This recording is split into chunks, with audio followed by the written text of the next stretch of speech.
What is the Underground Railroad? Hopefully you know what the Underground Railroad is, but if you do not, I will be informing you on it today. The Underground Railroad is very important because it helped free 40,000 to 100,000 slaves. To illustrate this, we will look at what the Underground Railroad is, who helped free the slaves by using the Underground Railroad, and how the Underground Railroad worked. First, according to History.com, the Underground Railroad was a network of people, African American as well as white, offering shelter and aid to the escaped slaves of the South. The earliest mention of the Underground Railroad came in 1831 when slave Tice Davids escaped from Kentucky to Ohio and his owner blamed an Underground Railroad for helping Davids to freedom. According to Wired.com, the Underground Railroad is about 2,000 miles long, took 3 months on foot, moving only at night. There are many well-used routes stretching through Ohio to Indiana and Iowa. Others headed north to Pennsylvania and into New England or Detroit on their way to Canada. According to Britannica.com, the Underground Railroad was not a railroad or underground. It was given the name the Underground Railroad because its activities had to be carried out in secret, using darkness and disguise, and because railway terms were used in reference to the conduct of the system.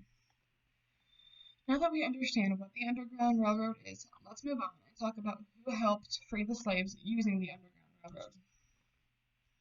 There are many different people who helped free the slaves using the Underground Railroad. However, we will be talking about Harriet Tubman, Frederick Douglass, and John Brown. According to History.com, Harriet Tubman was the most famous conductor for the Underground Railroad. Born a slave named R. Minta Ross, she took the name Harriet when in 1849 she escaped a plantation in Maryland with 2 of her brothers.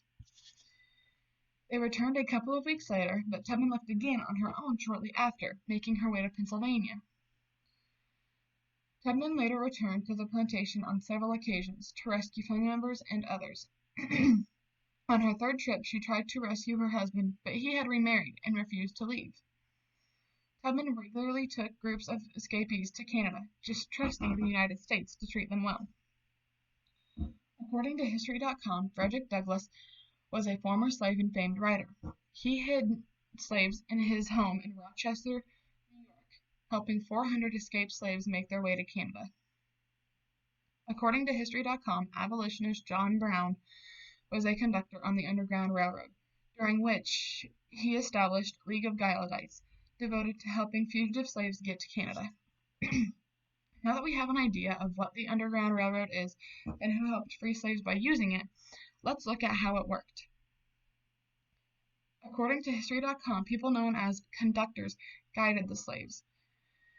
Hiding places were called stations, safe houses, or depots.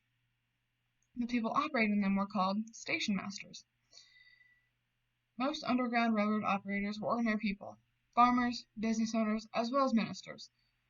Some wealthy people were also involved, such as Gerrit Smith, a millionaire who ran for president twice.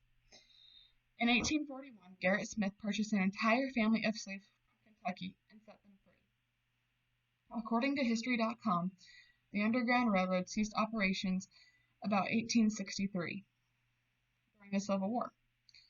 In reality, its work moved above ground as part of the Union effort against the Confederacy. Harriet Tubman once again played a significant role in Union Army operations to rescue the emancipated slaves. In conclusion, the Underground Railroad is very important because it helped free 40,000 to 100,000 slaves. To illustrate that, we looked at what the Underground Railroad was, who helped free the slaves by using the Underground Railroad, and how the Underground Railroad worked. Thank you.